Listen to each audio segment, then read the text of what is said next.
So turn the camera around there, guys. How's it going? My name is Richie. So I've been a tour guide now for 10 years. So 2020 will be my 10th season working in tourism. Now, of course, the tourism industry pretty much overnight collapsed. Now, our plan is to try and keep people interested in moving around the world, in my case, specifically to Ireland, to Dublin. Hopefully, those of you who are disappointed that you can't make it this year, maybe we can reschedule you for 2021 or 2022. Just make sure that you guys stay interested in getting out here and give me an opportunity to keep doing what I do. I've given pretty much 10 years of my life trying to give an honest version of contemporary Ireland, discussions about our history, our culture, and life here in Ireland. A bit of background for me.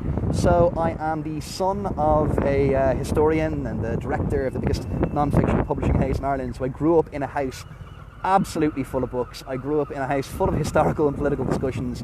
The story of Ireland pretty much was my life all the way through until my first tour when I was 19 years old. I actually took a part-time job as a tour guide when I was in my first year, or just coming towards the end of my first year of a history and politics degree in University College Dublin.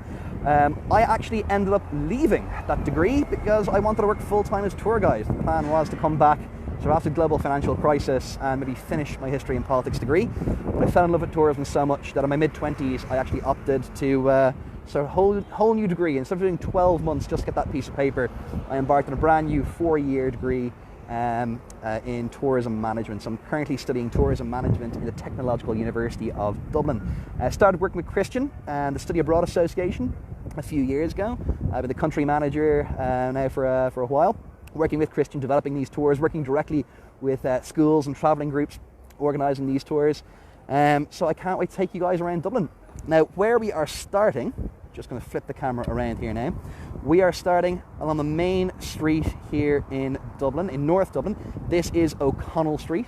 Most people consider this to be the home or the centre of Dublin. And what we're looking at right now, right in front of us, that is the Millennium Spire. So the Millennium Spire is probably the best known landmark in North Inner City Dublin. It is 121.2 metres tall. And this was actually built to celebrate the millennium. The plan was build this to celebrate Dublin moving forward into a new age of peace, progress and prosperity. That was for the millennium. And unfortunately, we only finished it in 2003 because Irish public projects are not that efficient. But the monument itself, it's actually earned itself some rather interesting nicknames. Now, all these nicknames are a little bit too rude for a live stream. So maybe we can leave that to a different episode. Maybe when I get a couple of beers and bottles of whiskey in and I tell you guys all about Irish pub culture, maybe you can talk about it then, but might not be suitable for the live stream we have going now. Before we had the Millennium Spire, well, there's a statue on this site of a woman reclining in a fountain, supposed to be representing the spirit of the River Liffey. That was called the Anna Livia, but they had to get rid of it after the people of Dublin nicknamed this nude woman in a fountain the Floozy in the Jacuzzi. So had to get rid of that. It was replaced with a spire then in 2003. And before that, there was a huge pillar. Well, it was about 1/3 the height what we're looking at here now. So as I said, this is 121.2 metres tall. Don't ask me to do that in feet and inches because I come from Europe. But about 1/3 the height. It was a big stone pillar with a statue of Admiral Horatio Nelson on top. That's the British admiral who won the Battle of Trafalgar for the British. Now, being a British monument, after independence, not a lot of people were really happy with having a British military officer commemorated in our main street here in North Inner City Dublin, the big avenue on the north side. So in 1966, a bunch of Irish Republicans, not recognised by the state, this is the IRA, the Post-War of Independence IRA, if you've done a little bit of reading, they actually blew up the statue of Admiral Horatio Nelson on the anniversary of the 1916 rebellion. Now, that rebellion happened during World War I. It's when just over 1,000 armed nationalist Republicans, when we say Republicans, we mean people who want an independent Republic of Ireland, completely different to the Republicans you have over in the United States. But these armed Republicans who wanted to break away from Britain, they capture Dublin and they proclaim a republic. It was actually just after midday on the 24th of April, outside this building here. This is the General Post Office, opened in 1818, right between those two pillars. This is where Padraig Pearse read out the Proclamation of the Rebellion. The Proclamation of the Republic. Of course, the Proclamation of the Republic, it declared the right of Irish men and women to take ownership of Ireland. But of course, this rebellion would only last 6 days before it was put down by the British Armed Forces. Now, of course, this 6-day rebellion, it doesn't really sound like a big deal. It's just 6 days, only 1,000 men. This is the same time as the Battle of the Somme.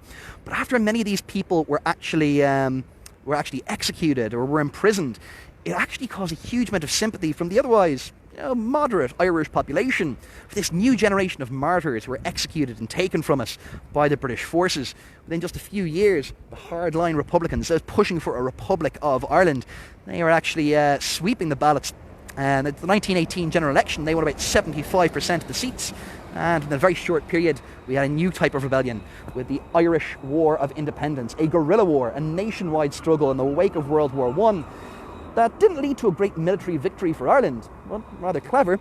We actually used our local loyalties and communities. We used our local knowledge, and of course, we used our the strengths that we had to deliver a guerrilla war that basically made it impossible for Britain to govern Ireland. So our War of Independence wasn't really about an open military defeat against Britain. We were a very small, poor country with not a huge number of resources. It was about just creating such insecurity throughout the country, or such a lack of security throughout the country, which really forced Britain to negotiate some kind of peace that favoured the creation of an independent Irish state. Now, we're just walking down O'Connell Street now, down towards the River Liffey. I'm actually going to flip the camera around for just one moment. There we go, I have to get the right angle. I don't want people to see my fat chin there. I'm not 21 anymore. But, of course, we're moving down towards the River Liffey now. The River Liffey is the main artery that runs through this city. It's actually the reason that this city is here. So Dublin has always been Ireland's centre of import and export. Even today, roughly 2/3 of the Republic of Ireland's exports by sea actually move through the River Liffey. But we'll head down there now. Just to say, many of you may have noticed that there's quite a few people still walking around the streets. People are generally abiding by the new advice on social distancing. It's pretty good. A survey recently run by our National Health Service, the HSE, the Health Service Executive of Ireland, has shown that, people are mostly embracing social distancing. People are still kind of getting used to it. But what we call a lockdown is actually a pretty livable situation. I'm still able to get into the city centre. I'm actually still able to move around pretty freely. They're just asking that people don't congregate in groups of more than 4 unless they're members of the same household when they're out and about. They're encouraging people to continue going out and taking exercise. This counts as my exercise today. This is me walking off the bacon sandwich I had for breakfast. And they're saying that people who can work from home should work from home, which isn't really great when you're a tour guide. But I'm going to see if I can do some live streaming from my house a little bit later in the week, or maybe next week. You guys can let us know afterwards. Let us know on the Study Abroad page what you guys would like to see for our next little live streaming session. But of course, moving down O'Connell Street now towards the River Liffey. So it is very empty by the standards of Dublin on a Wednesday. We're just past 3 p.m. in our time. But moving down towards the River Liffey. So O'Connell Street is named for Daniel O'Connell. Once the number 123 bus gets out of the way, we should be able to see the statue of Daniel O'Connell from behind. I'll get a better angle of that now just in a moment. But Daniel O'Connell, he was a major political figure in the late 18th and early 19th century, predominantly the early 19th century. You see, Ireland was a majority Catholic population, or is today a majority Catholic or Catholic descended population. And under British rule, when we were actually ruled directly by Britain, for a long time Roman Catholics could not vote, they could not become members of Parliament, they couldn't sit on a jury. They were really treated as second-class citizens, and we're talking over 80% of the island's population, circa 1800. But by 1829, Daniel O'Connell, who managed to become the first Roman Catholic in generations to be elected to the British House of Commons, he of course was instrumental. That's a statue of him there. He was instrumental in removing the last of these anti-Catholic penal laws, as they're known. So Daniel O'Connell became known as the great liberator, or the great emancipator as a result. This main thoroughfare in North Inner City Dublin that we're looking back up now, that was renamed O'Connell Street. Originally it was called Sackville Street. We're now standing on O'Connell Bridge just over the River Liffey, and oh my god, that lighting is terrible. But O'Connell Bridge originally was called Carlisle Bridge. We're now just over the River Liffey. Bear with me for a second. I want to see if I can actually get any kind of decent image with the sun coming from the direction it is. We're looking down the River Liffey now towards the heart of old medieval Dublin. Just in distance, you can see some church steeples. The one out to the left, the more squat church steeple, that's Christchurch Cathedral. Down there, that is actually where the city really got going. That's where the original Scandinavian settlers established their first base here in Ireland, or here in Dublin rather. I'll flip the camera around while I'm waiting for somewhere with a little bit less aggressive sunlight. Sorry, typical spring lighting here in Dublin today. It's one of the first really nice typical spring days that we've had all year. But of course, the first people who actually established the city of Dublin, they weren't Irish, for want of a better term. They're Scandinavian. And eventually these Scandinavians became more Irish than the Irish themselves. They really heavily integrated into the Irish population and into the Irish economy. But going back as far as maybe the year 795 AD, we had Scandinavians making contact with Irish people. So originally these Scandinavians would have been known as Vikings. Keep in mind, not all Scandinavians are Vikings. Vikings were literally Scandinavians who made their money by murdering and pillaging and burning their way through the countries they sailed across to. So yes, originally there was a lot of raiding of Irish settlements and a lot of raiding of Irish monasteries in particular, which are quite wealthy institutions in late Celtic or Gaelic Ireland. But at some point, many of these Scandinavians decided, let's not, murder and pillage. Let's all calm down. I don't know, they decided to invent Lego and IKEA or something like Scandinavians do. They chilled out and they decided they're going to make their money by trading. In fact, the vast majority of Scandinavians who are making contact with Ireland during this period were actually traders. Initially, we start getting Vikings or raiders.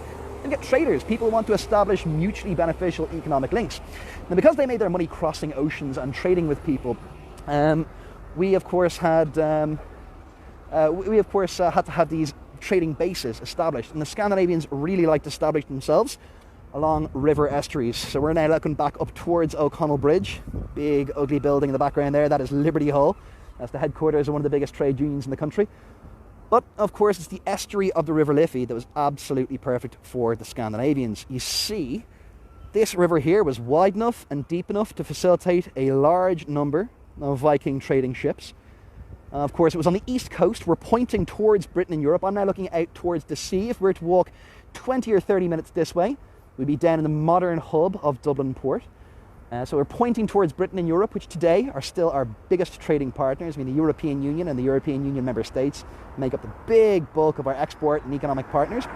Although a lot of foreign direct investment from US companies as well. So we're pointing in the right direction. River is deep enough and wide enough to get a large number of ships into the area. We're just south of some of the wealthiest farmland in all of Ireland as well. Go a little bit north of Dublin, you have farmland, and when you have a non-urbanised population way, way, way back in 700 and 800 AD, well, if you have good farmland, of course you have money, you have disposable income, there's people to trade with.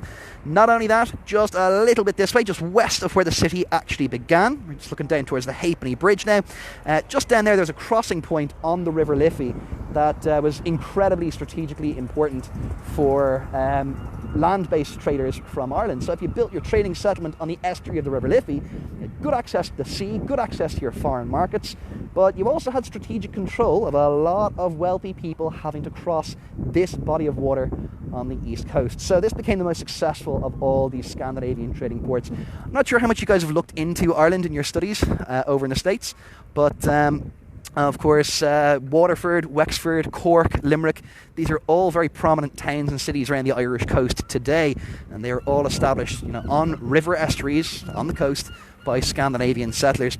We're going to move on from the River Liffey now. Just a bit of a note, though, on the relevance of the River Liffey today. A lot of people, especially my age, they kind of view, and by the way, I'm 29, I know I look like I'm about 40 or 50 years old, but I drink and smoke and don't take care of myself. But a lot of people my age who grew up during the economic boom in the late 90s and the early 2000s, they think of the River Liffey as simply being a divider between North and South Dublin. But realistically, it's still a massively important economic advantage for the city. Dublin Port is still built on the River Liffey, and it still handles about 2/3 of our exports by sea. As I said, it's just in the Republic of Ireland, so it's still the biggest trading port in the entire country. I'm going to flip the camera around here for a second. So I'm getting a couple of comments here now. Oh, Audrey Stout, hey, how are you? So I'm just seeing a couple of the people who've actually been on my tours before. Now guys, we're going to move down towards College Green. So College Green is really the centre of the south side of the city. So the city actually began on the south banks of the River Liffey. It's not until the 18th century that we see massive expansion on the north banks of the river. And of course, the Scandinavian settlers, as they're pushed out with English invasion, after 1172, a lot of them would have relocated north. There was already some kind of urban infrastructure growing there. But north inner city Dublin really starts to boom as a centre of development and population, really in the 18th century. So the south side is a little bit older. But we're going to be walking down, actually again to another 18th century part of the city. I want to step over towards Trinity College Dublin and the Bank of Ireland. Of course, Trinity College is the oldest university in Ireland. This is the first time I've actually done one of these live stream tours, and I'm very conscious of all the people still walking around the streets going, what the hell is that fella doing? They think I'm an absolute nut job walking around talking about the history of Dublin in the middle of a little bit of a national crisis. But it's the oldest university in Dublin that we're going to be heading down towards. Of course, it was founded by Queen Elizabeth the First. The Queen Elizabeth we have now is not quite that old. She's getting there, but she's not quite that old. But it was founded by Queen Elizabeth I.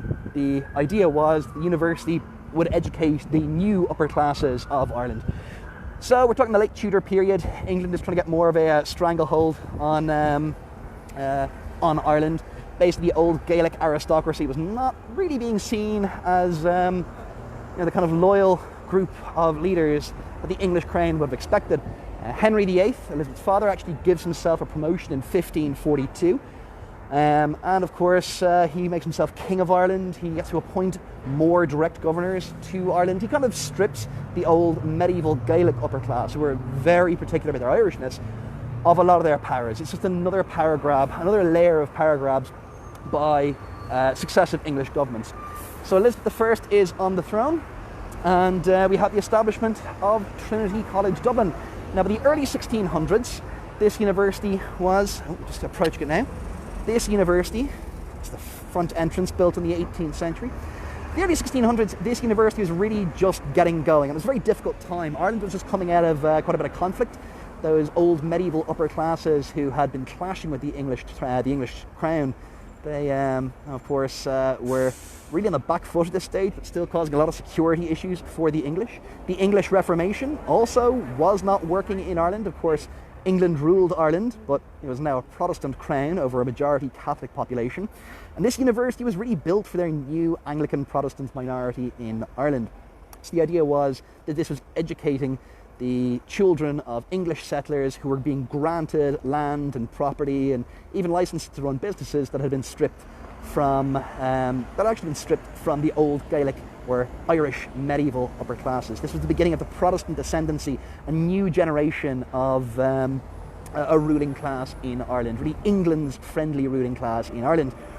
Or at least that was the plan. You see, Trinity College Dublin may have been the playground for the children of England in Ireland, but by the time we reached the 18th century, a period when Roman Catholics and most Irish people were actually banned from attending the university, many of the people who were attending the university, many of those who were teaching here, actually had some rather liberal political ideologies. These were people who really wanted to see a more open and inclusive Ireland. So by the late 18th century, when many Irish patriots, such as Henry Grattan, who we'll get a little bit closer to in a minute, when they were leading the charge for Catholic emancipation, when they were asking for Irish parliaments to have more power, giving less influence over to English governors, Trinity College was educating the people who would push these policies. This was where they tested a lot of these ideas in the debating societies, the Philosophe and the Historical Society. So Trinity College may have been representative of a deeply divided society, some really nasty divides between Protestants and Catholics that sadly have been the cause of a huge amount of bloodshed in our history until we start to repair them in the 20th century. But at the same time, it was also quite representative of a group of people, actually rather privileged people, who wanted to try and do better for their neighbours, to try and remove the legal privileges they had over those who were born of a different religion or a different social class. So Trinity College has actually both been representative of the divides and some really dark periods in our history. At the same time, it has been a bastion of open and liberal and democratic thought throughout the period it's been established. Trinity College today is actually one of the top-ranked universities in the English-speaking world. Of course, a lot of very well-known people have attended the university. Oscar Wilde attended this university, of course, before he went off to study in Oxford. Of course, the personal favourite story there, Courtney Love. I'm not sure how much you guys know about that particular period of American pop culture. But Courtney Love, of course, actually very briefly attended Trinity College for one semester before she was, I believe, it was suggested that she might want to complete her semester abroad and go home a little bit early because of some interesting substances that had been found on her person. But, of course, yeah, many more. I'm not just bringing Courtney Love in as the primary alumnus of, or alumni of Trinity College Dublin, just thought it's worth a mention. Right now, though, we're still looking over towards Trinity College Dublin. But over here, probably my favourite building in the entire city, actually. This is the Bank of Ireland. Now, the Bank of Ireland is not our Federal Reserve. This is not our national bank. This is just a regular local retail bank. You walk in, you open an account, and you talk to a teller. I think we can all agree, though, this building looks way too fancy. Actually, way too fancy for a regular local retail bank. The reason it looks so fancy, it wasn't originally designed as a bank. So this was originally a parliament. This was the Parliament of Ireland. It was actually the world's first purpose-built bicameral parliament building. So bicameral meaning two separate chambers. There were parliament houses built around the world before this. Construction again here starting around 1729 for the original building, or the oldest parts of this building we're looking at. A lot of those from the 1780s. It was the world's first purpose-built bicameral parliament, not converted from a single-chamber parliament building, not a converted royal palace or ecclesiastical building, and this is arguably the first bicameral purpose-built parliament building anywhere in the world. A lot of people ask me this question, though, when I'm doing these tours. They ask the question, why is it that Ireland had a parliament in the 18th century when we were under British rule? Well, we had a parliament. I'm just going to flip the camera around here now and cross back over the street. We had a parliament. We were ruled by Britain, but we weren't a part of the United Kingdom. See, we don't become part of the United Kingdom until 1801. The earliest establishment of... oops, sorry, just had someone shout at me there. The earliest establishment of British rule in this country actually goes all the way back to the 1170s. I mean, some people even argue the invasion of 1169. But that starts off as the Lordship of Ireland. So there is some level of British rule here. 1542. We actually see Henry VIII make himself King of Ireland, that power grab I mentioned just a little bit earlier. And it's not until 1801 that we become a fully integrated part of the United Kingdom. Before this, we're really a satellite state of England. Between 1542 and 1801, we would actually have our own parliament. So we're actually just standing inside the steps of the Bank of Ireland now. It's the Irish House of Commons and Irish House of Lords used to sit here up until its abolition at the very beginning of the 19th century. Now, it might sound very nice that we had a parliament. You know, we were ruled by Britain, but they let us have our own local parliament. But there are some issues. This is still a country deeply under British rule. Of course, the parliament actually didn't have that much power. First of all, the English could essentially veto any laws that we passed and really had full control over our legislative agenda. So they said what laws we can pass, what laws we can't pass. It was not a great situation. Not only that, very few people could vote. Only Anglican Protestant men who owned a minimum amount of property could vote. I mean, that wasn't just a religious minority, that was an economic minority within a religious minority. Obviously, a lot of people felt this just wasn't good enough. And patriotic figures like Henry Grattan, they wanted to see parliamentary reform. If Ireland was going to have a parliament, the English should not be interfering in our lawmaking. They shouldn't decide what laws we have. We should be able to do that ourselves. That's the only reason we should really have a parliament. And of course, another issue that needs to be addressed, a lot of these Irish patriots believed that their Catholic neighbours should have the right to vote, keeping in mind Catholics were the majority of the population. So, of course, they campaigned for this kind of change, and in 1782, the English turned around and said, fine, you know what, we've been really bad to you for many, many years. We're going to give you your own parliament that actually has a little bit of power. We're no longer going to interfere in your business. So the English passed what became known as the Constitution of 1782. And when we got that document in Ireland, a lot of Irish political figures read that document. And it was everything we ever dreamed for. And there was full democracy in Ireland after that. Ireland was fully free. And we all lived happily ever after. And the English never did anything bad to anyone ever again. The end. No, that's not what happened. So what actually happened was the English completely messed us up. The English passed the 1782 Constitution really just to try and calm down a lot of the Irish nationalist sentiments. Just going to go back to that shot there. I think a lot of you were enjoying that. So a lot of Irish people were really pushing for major change. The English really just wanted to calm them down. They just wanted to kick this problem down the road rather than delivering any meaningful reforms for Ireland. A lot of historians have actually speculated that this was as a result of the American War of Independence. They saw what happens when you don't meet people even part of the way over questions of taxation without representation, and well, you have a huge revolution. In Ireland, well, they just tried to give us a little bit of extra power. You know, control over a couple of military regiments and the right to raise 1 or 2 taxes we previously didn't have control over, and supposedly that was going to be good enough. Of course, Irish people knew it wasn't good enough. We still didn't have full legislative independence, and the majority of the population still didn't have any right to take part in either the electoral process or stand for election. So, of course, many of these people, they decided actually to rebel. By the 1790s, inspired to a certain extent by our friends in America, but also our comrades in France, we rose up in the name of a republic. So Irish people had rebelled many, many times before in our history, but never before had we rebelled in the name of a modern Republic of Ireland that ideologically we can start to recognise today. Just going to flip the camera around there. I mean, I am a citizen of the Republic of Ireland. I'm really proud that I come from the Republic of Ireland, and I'm live streaming from the Republic of Ireland today. So yeah, there's one thing having an independent Irish state, but the ideology of a republic, kind of going back a long way, built on these ideas of liberty, equality, fraternity, ideas of policing by consent, one citizen, one vote, an open and democratic system. This all kind of emerges in the late 18th century, a response to Britain's really pitiful attempts to try and empower the Parliament behind me here, was saying, look, that's just not good enough. We don't believe that your system can ever actually deliver what we really want. That's why we're adopting this Republican position. And there's 2 major rebellions in 1796 and 1798. 1798 is the much bigger rebellion. It's the much more prominent one. But of course, both these rebellions were a failure. We actually have a long history of failed rebellions, but that's because there's not that many of us. We didn't have a lot of money at the time, and we're right next door to England. Actually, I think one of the first groups I ever did with Christian, by about day 3 of that tour, I was going through all the history. One of the students actually turned around. I'm trying to remember who it was now, because I think you might be watching. One of the students turned around and said, "Oh my God, you have so many failed rebellions in your history. It's almost as if you enjoy not winning rebellions." And we actually don't. We really enjoy winning rebellions, but you only have to do it once. We failed a large number of times before it actually worked out properly.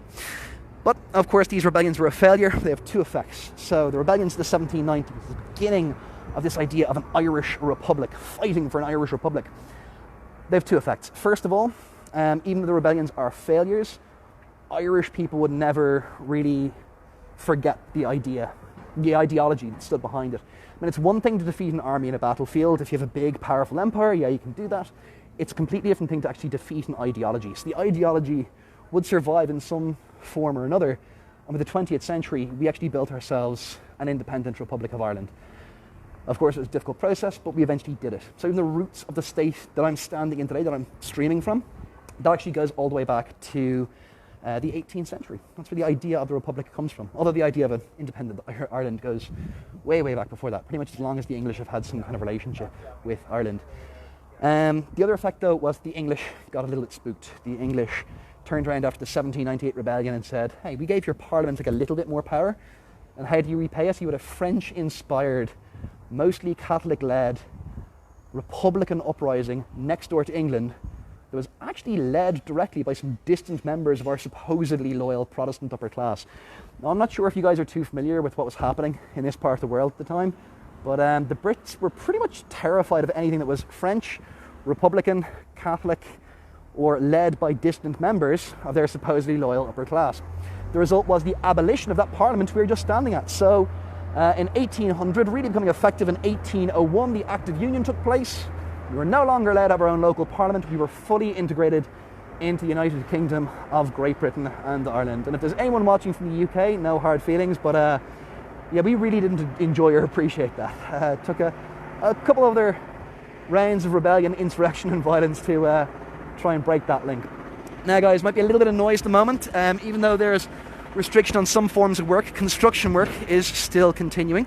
But I'm just walking through Temple Bar right now, the infamous / famous Temple Bar. Temple Bar, guys, I think a lot of people are aware of Temple Bar before they arrive in Dublin. Cobbled streets, nice old buildings, lots of pubs. A lot of people associate this with this district with drinking and traditional Irish music. But to be honest, guys, I would like, whenever I have guests in Ireland, I would always like them to avoid Temple Bar at night. Temple Bar at night kind of has this reputation. When you step off the airplane, you read all the guidebooks, you read all the signs, has this reputation as this really great local, authentic area. In actual fact, anybody who actually lives in Dublin would not be caught dead in this area after about 6 p.m. So we're just coming up to 3:30 at the moment. You're not going to see any local people drinking in here really after 6 p.m. or enjoying themselves here really at any time of the day. Local people just come here really to shop and hang out, go to some of the interesting cafes, but the nightlife here is quite sadly overpriced and not really designed for locals.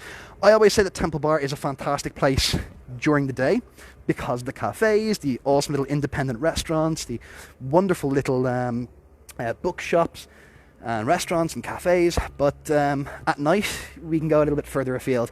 When you guys come over to Ireland, I promise you this, and I think a few people who've been on my tour before will already know this, when it comes to pubs, I know a lot of them, and I know a lot of good local pubs as well. I'll be more than happy to take any of you guys out on a bit of a pub culture tour.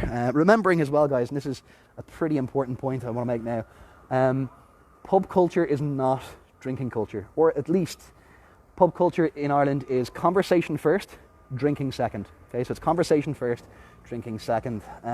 Irish people love a good bit of conversation, talking. A Christian will tell you this now.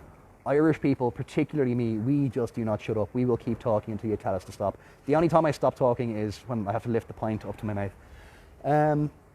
So you'll see that the best local pubs don't have musicians on stage all lit up with microphones like they will be in famous pubs like the Temple Bar pub right across the road.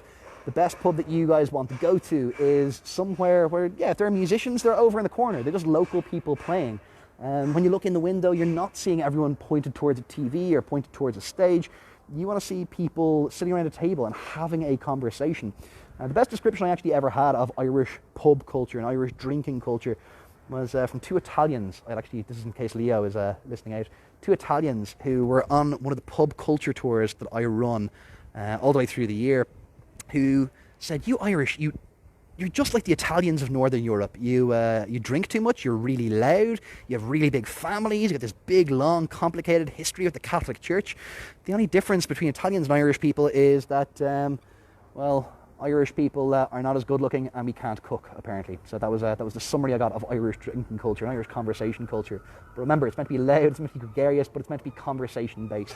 So hopefully when you guys come over, it won't all be about drinking loads and loads of beer. It'll be about having good conversation and actually getting to know people. Now, that was just the famous Temple Bar pub. Don't worry, I won't be taking you there. I should say this is actually incredibly spooky. So I'm Oh, guys, I think I just had a bit of a connection issue there. Apologies. But we're now currently walking just right through the middle of Temple Bar, and I've never in my life seen this area so empty. This time, during the... Oh, guys, have you... could you just drop a couple of comments in there? Because I think I have a little bit of a connectivity issue at my end. Oh, apologies. I know what was going on there. So, guys, sorry about that. You guys might have missed a little bit there. There was a bit of a connection issue. I had foolishly walked past a place that I am signed into on Wi-Fi. So apologies for that. Just give us one quick moment there, guys. So guys, could I just get a little bit of confirmation there in the comments that you guys can still see and hear the live stream?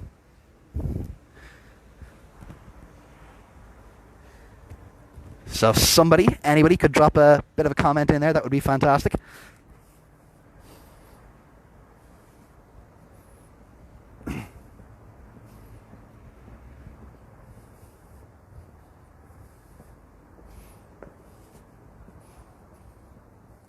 So guys, again, if you could just drop a comment in there just to let me know that my stream is still working. Well, maybe I'm just not seeing the comments update, so I'm just going to keep going at this point. But guys, now still walking through Temple Bar, the Project Art Centre there, one of the best little creative arts centres in the entire city. Just here at the corner of Temple Bar. I'm walking past all of my favourite places. It's the Joy of Cha, great little tea shop, and it is unfortunately closed. Very, very few places actually still open. But we're going to walk now out towards Dublin Castle. So we're kind of in the quieter, more local end of Temple Bar. We're really talking sort of theatres and independent restaurants in this corner. It's less sort of the touristy pubs down this end of Temple Bar. Also little bookshops. There's just across the road from Connolly Books. I'm not going to look over it now. I don't want to capture locals. Don't want to be in the live stream. I'll get a bit of a look over. Place like Connolly Books and the new theatre. Going to walk down Crampton Court, otherwise known as Love Lane.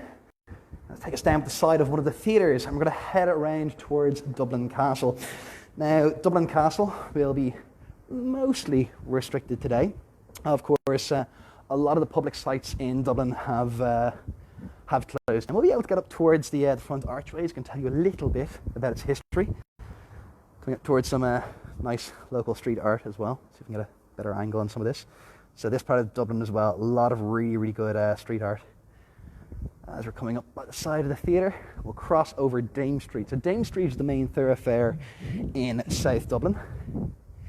Of course, Dame Street comes from the Old Norse Damas, which apparently meant Dam Street. Of course, we had a couple of tributaries of the River Liffey coming through this area here. And a little bit of a dam system was built just as they were reclaiming land. So Dame Street doesn't actually come from a dame. It actually comes from a damming or weir system that was established on some of the tributaries of the River Liffey. We're coming out on Dame Street now. Oh, and Dublin Castle is partially open, so we're going to be able to get right into Dublin Castle now. Just to say, guys, I did fix some of those connectivity issues there. I'm just not getting a lot of your comments coming through, or there's a little bit of lag in me receiving some of your comments. So apologies there, and thank you very much to Justin, who does audio-visual and some of the social media for the Study Abroad Association, just for directly messaging me there, just to confirm that. So now we are walking towards Dublin Castle, and you guys are going to notice very, very quickly, and the first thing you'll notice about Dublin Castle is, it isn't really a castle. It does not look that much like a castle. It does not feel that much like a castle. But trust me, there was once a castle on this site. Just walking through the lower yard entrance at the moment. So Dublin Castle, the original fortification that was built here, was built in the 1200s. So somewhere between about 1204 and 1230 AD. We had the first castle being built on this site. That castle, of course, had towers and walls and beautiful medieval structures. But there's a little bit of an issue. Of course, this original medieval castle was not there for the Irish, it was really there for the English. This is the Lord Lieutenant, the King's representative, or Lord Lieutenant as the Americans would say. The Lord Lieutenant had their official seat of power. So this is the King's, or remember the aristocracy who was nominated to represent the King in Ireland. They effectively had executive power in Ireland for quite a long time. The thing is though, as the centre of the British operation in Ireland, really the brains of the operation, Dublin Castle was seen in a very poor light by a lot of local people. It was seen as, well, really what was wrong with British rule in Ireland. So, all the way through to the 20th century, if you referred to Dublin Castle, for a lot of people, you were just referring to the hated British authorities in Ireland. The reason it doesn't look much like a castle today, apart from the one remaining above-ground medieval structure I'm looking at now, this is the Record Tower, the fact that everything else out here doesn't look very medieval, well, it's actually quite simple. By the time we reach the 18th century, it was still a medieval castle, but the 18th century, we were definitely seeing the development of a modern state bureaucracy. We were seeing the development of, a modern civil service, as we would consider it today. So they needed to have an appropriate building. I'm not sure how many of you guys have actually done a tour of an old medieval castle before, but you'll know, especially those of you who've been down to Blarney Castle with me, down in County Cork, you guys will know pretty well that a medieval castle is not built as a beautiful mansion. They are built to essentially be military fortifications. And you can't govern a country, you can't run a civil service, a state bureaucracy out of a medieval castle. So this fire-damaged, run-down old place, well, by the 1740s, it had been completely rebuilt. So it was mostly red brick and stone. It had modern office spaces. It had spaces for modern state ceremonies. Instead of having to just, close down the castle and treat it as a museum, you could actually continue to use this site as a centre of government. So the last remaining original part of Dublin Castle, here we have the Record Tower. We'll step out just a little bit. It's not the best angle we have. That is the last remaining original above ground section of Dublin Castle. The lower part there, with the patchier stonework, that is actually the old part of the castle. Of course, some of the windows punched in. If you look a little bit further up, those battlements are very much 19th century. The upper section of the tower is 19th century, but the lower section now is the last remaining above ground medieval section of Dublin Castle. The rest of it, guys, we're looking at 18th and 19th century. This section we're looking at just right now, that is actually 18th century, okay, but heavily rebuilt and slightly altered after a fire in the 1940s. And of course, these beautiful, gorgeous mid-20th century buildings over here, the absolute gem of Dublin, the civil service offices, the back of Dublin Castle. But Dublin Castle was handed over to the provisional government of the Irish Free State immediately after our War of Independence in 1922. So it was January of 1922, just a few weeks after the War of Independence in 1921. The castle was actually handed over to the provisional government. Since then, this entire complex, the complex behind me, that has been used by the Irish government, the Irish civil service. Civil servants are still working here today, even during the lockdown. A lot of civil servants working in Dublin Castle, very, very hard, 5 days a week, all the way through the year, between the hours of 11 a.m. and 2:15, including 3 coffee breaks. But working very, very hard trying to deliver the kind of services the Irish state delivers to its citizens. Also, a lot of state ceremonies taking place here in Dublin Castle. Of course, this is where every president since 1937, I believe, has been sworn in, including the incumbent, President Michael D. Higgins. This is where we have the commissioning ceremonies for officers in our defence forces, so the Army, the Naval Service, and the Air Corps. This is where we welcome world leaders. Of course, world leaders will often be welcomed here and they'll have a state banquet held here in their honour.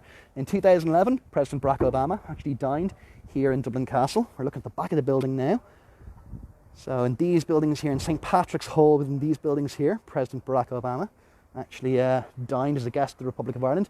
Just a few short weeks later, we had a visit from Queen Elizabeth II. It was the first time any reigning British monarch had stepped foot in an independent Republic of Ireland. This was an absolutely huge moment. And Queen Elizabeth came here, 2011, dining as a guest of the Republic of Ireland. World leaders actually did sleep in these buildings, these beautiful buildings here with their view over Dublin Gardens. They actually used to sleep here overnight if they were a visitor up until the late 1980s, early 1990s. Nowadays, world leaders stay in Farmley House. So Farmley House is a beautiful mansion run by the OPW, or the Office of Public Works. There's actually an OPW van going past us now. They're the state organisation which maintain a lot of our important cultural and historic sites. But yeah, the last world leader to sleep here overnight was Margaret Thatcher. And the fact that it was Margaret Thatcher as the last person to sleep here is the reason nobody ever wanted to sleep here again. And that's the last bit of opinion I'm going to give on Margaret Thatcher. But we're going to move on from here, guys, and just move around towards Dublin Gardens. Now let's actually see if they are open. And they are. Excellent stuff. So this here is Dublin Gardens. Just wait for the camera to adjust there a little bit. But these beautiful gardens right behind Dublin Castle. This is actually where the city gets its name from. You're going to see some buildings that look very medieval right across from us now. They're not medieval. That's actually the coach house. So the coach house is 19th century. Looking over towards the Chester Beatty Library there. Fantastic small museum and library. Right over here, the coach house, it's 19th century. Again, there's a lot of stuff in Dublin that it looks like it's medieval, but it's actually designed to... It looks like it's medieval, but it's actually just 19th century, designed to look a lot older. This garden space here is roughly where we had a very wide section of the River Poddle. So the River Poddle, which used to flow right behind Dublin Castle, where we just came from, used to flow in this direction down here, from Ship Street Gate all the way through down around the end of the Chapel Royal, that little church there, Chapel Royal built between about 1807 and 1814. I would join the River Liffey at Temple Bar. So I just got a wave there from one of the lovely colleagues from the Office of Public Works. They're the state organisation who help maintain these wonderful sites. Of course, the river used to flow through this direction here, and roughly where we are now, I'll flip the camera around, there was a wide section, like a little ribbon lake along the course of the river. And that ribbon lake, they could actually get Viking longboats this far up. We're about 350, 400 metres from the River Liffey, where we are right now. And the water in this area was actually quite dark. So Dublin is sort of an old Irish way of saying a black pool of water, like a black pond of water. Dove is black or dark, and Linn is just a small body of water. So Dublin. Now the original spelling of that would have been D-U-B-L-I-N-N with a little dot over the B. So a dot over a B in Middle Irish actually changes the sound from a hard B to like a BH, from a B to like a V kind of sound. So Dublin to English eyes would have been Dublin. So English traders who became familiar with medieval Dublin, they kind of saw this dot over a lowercase b and they didn't think anything about it.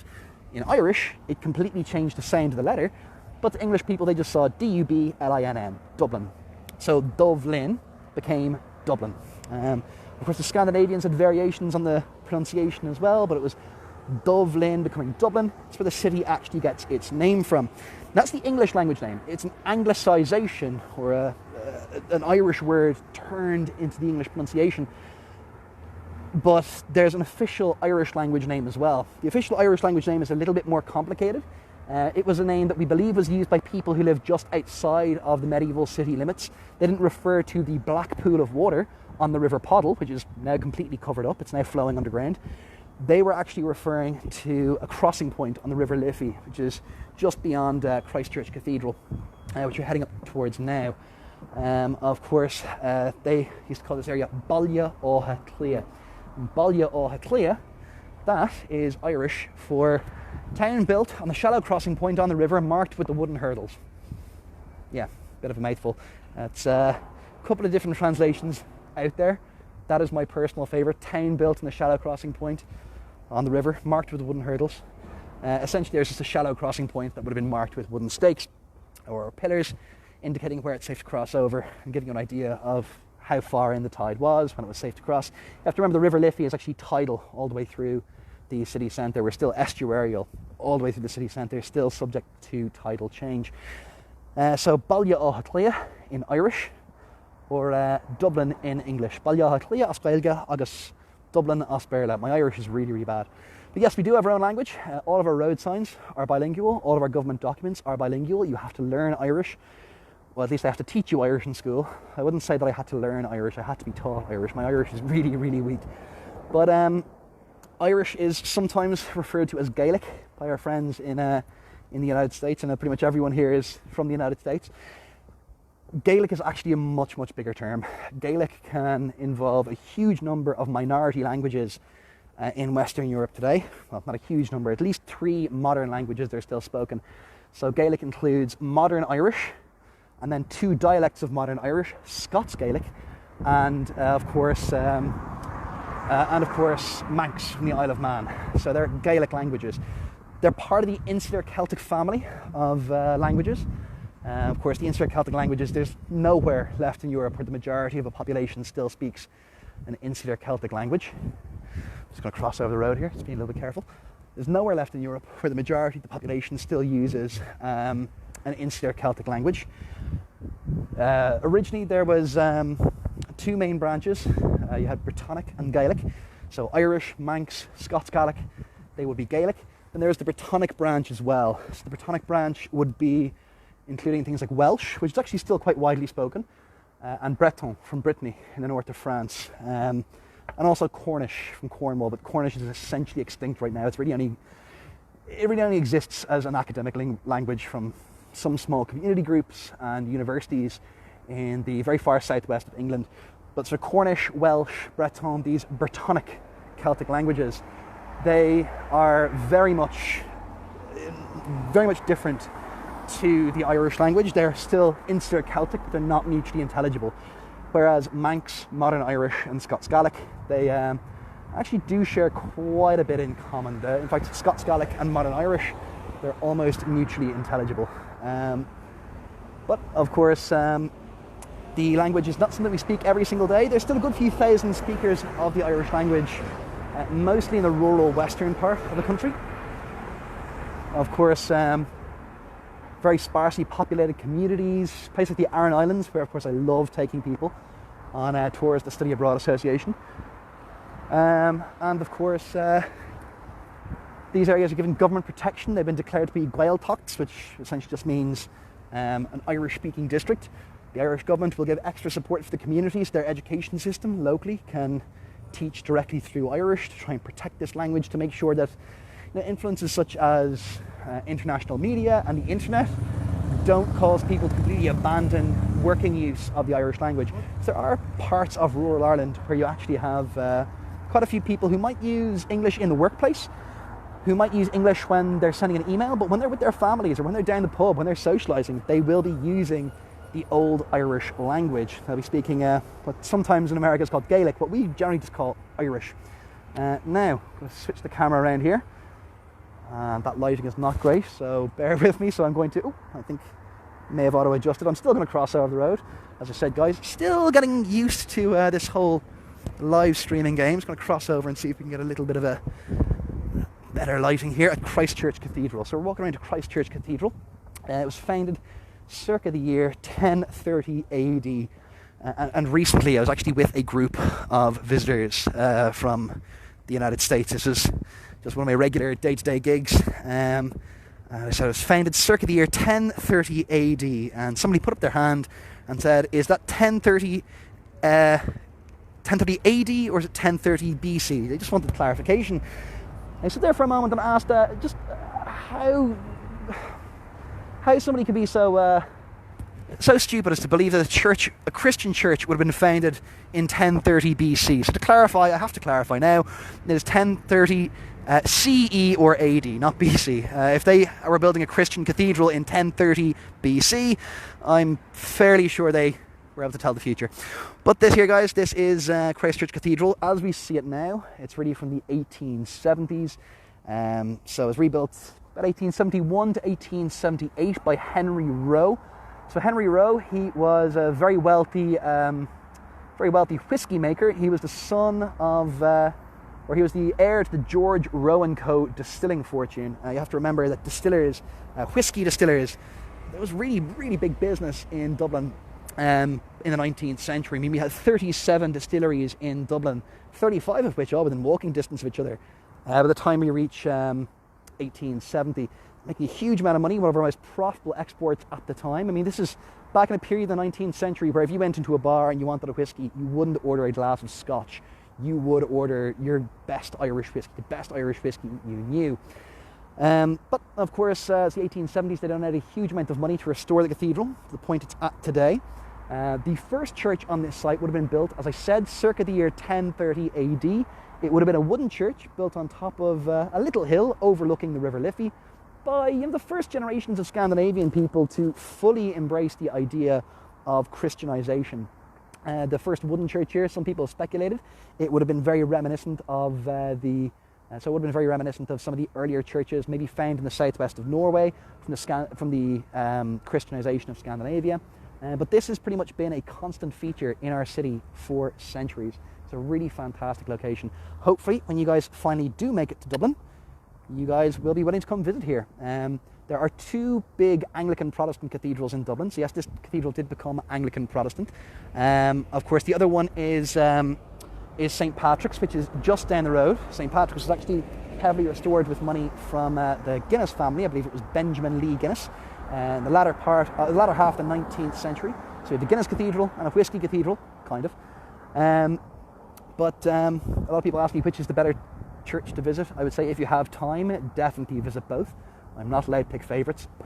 Go to Christchurch. The tour is a little bit better. So when you guys are over here, we'll make sure we give you all that information as well. So Christchurch, of course, really, really beautiful location. As I said, it became Anglican Protestant really in the Elizabethan period. The Reformation didn't really work, but senior members of the clergy in Dublin and senior economic figures and social figures in Dublin, that sort of small elite minority, Many of them had very close political or familial links to England, so many of them would have fully jumped on board with the idea of the English Reformation. Hence why both St. Patrick's and Christchurch Cathedral became Anglican Protestant, as a bit of a weird quirk of the Catholic Church's, or the Irish Catholic Church's, attitude towards the Reformation. The Catholic Church never officially recognised this, so Dublin is the capital of a country with a predominantly Roman Catholic background, and we don't have a Catholic cathedral. We only have a temporary cathedral, or provisional cathedral. That's St. Mary's Pro-Cathedral, consecrated in 1825. This is just as the anti-Catholic laws are properly being withdrawn, and we can actually start building new Catholic churches, parish churches, and pro-cathedrals. But they only opened St. Mary's as a temporary Catholic cathedral, just because they wanted to continue this policy of saying, no, one day we will get St. Patrick's and Christchurch back. That is still the situation today. We have a temporary cathedral since 1825 because we're a little bit stubborn. We don't want to, or at least the Catholic Church in Ireland are a little bit stubborn. They don't want to officially let go of their belief that St. Patrick's and Christchurch will one day revert to the Roman Catholic Church. Of course, you just hear the bells from Christchurch ringing now. Just moving back into Temple Bar at the moment now, just as we're kind of coming towards the 1 hour mark on the tour. I just want to talk a little bit more generally about tourism in Ireland for a moment. The other day when our Taoiseach, or our Prime Minister in Ireland, known as Taoiseach, his name is Leo Varadkar, when he was actually in Washington DC at the time, it was 6 a.m. your time, he was actually briefed over the phone by our National Public Health team, and he declared that 6 a.m. your time, went on to the press conference, beamed it over to Ireland. He declared that all schools and universities would close, and we would be phasing in some major social restrictions, or restrictions on public movement in Ireland in the coming days and weeks. Last night, the situation was actually updated. So, as of last night, social gatherings of more than 4 people who are not members of the same household are banned. When you are meeting out in public with 4 or fewer people, you must maintain a minimum distance of 2 meters apart. And most people are abiding to this. It's taking a bit of time to adjust to, but most people are abiding by these rules. No unnecessary out-of-house visits. Hotels are, as a temporary measure, only allowed to serve business customers. Basically, all tourism has shut down. And as you know, I spent 10 years in the tourism industry, so it's actually live streams like this. It's being able to give you guys information via live stream like this, which is kind of keeping me in the tourism industry. And I really want to use this as an opportunity to make sure that you guys, who many of you have been let down and weren't able to make it over to Ireland this year, just to make sure that you guys have some level of information and some feeling of the streets of Dublin, a little bit of a contact with somebody who wants to communicate Irish culture and contemporary Irish life to you. But as I said, I mean, my income has pretty much disappeared. This course is free, and this is going to remain free no matter what. But we will be posting a PayPal link. If you don't use PayPal, you can, of course, just click the sign up button. It's really quick, it's really safe, it's a great method of online payment. If you guys want to contribute, again, this is not by any means mandatory. If you guys want to make a small contribution of however much you think the service is worth, that would be fantastic, so we can continue doing these. I still have quite a lot that I want to do. This is just a really general introduction to some of the sites and some basic ideas from Irish history. I have so much more that I want to do with you guys. I, of course, want to talk to you guys a little bit about our pub culture, but the pubs are closed at the moment, so I can go to the shops, get myself a couple of bottles of Guinness and a bottle of whiskey, and we can talk through some of the pub favourites. I can do a pub tour live from my home in Clontarf in north suburban Dublin. I want to talk to you guys a little bit maybe about some other parts of Dublin we've yet to go exploring. I'd love to get out to the coast and just take a little bit of a walk around and just generally talk about Ireland and what you should do when you're here. And I'd definitely love to get around to talking about, say, the politics of Ireland, the education system in Ireland. And even though I won't really be able to leave Dublin to do a lot of these live streams, I would love to be able to talk about other locations in Ireland that we could definitely build into itineraries going forward in 2021 or 2022. So yeah, if you guys are interested, please guys keep looking at the Study Abroad Association Facebook page. myself and the other guys from Study Abroad, we will, of course, be putting up new events in the future. Hopefully, we'll be able to turn this into a full series. We have rather confidently put episode 1 up on the name of this event page. But yeah, if you guys want to make a contribution, at the moment, don't have any set income. If you guys want to make a bit of a contribution, if you think the services are worth it, whatever you think it was worth. If you're saved on a bus fare or a cup of coffee when you guys are out, definitely, if you'd like, drop a little bit of a contribution so we can keep this going. Anyway, guys, I'm going to sign off now. I would love to answer a few of the questions that you guys apparently were asking in the comments, but my comment stream has completely shut down. So here's what I'm going to do. If you guys want to leave questions under the contribution post that we might put up in the event page or in the Study Abroad page, I will answer them myself. I'll just get into the comments and I can answer any and all questions you have there. And if you guys want to get in contact with me, definitely go right ahead. You guys have all the links on Facebook. Mess me either through Study Abroad. I'm sure Christian might be able to handle some of this communication for me. Or go right ahead and contact me via Facebook. Guys, thanks very much. Hope you guys enjoyed.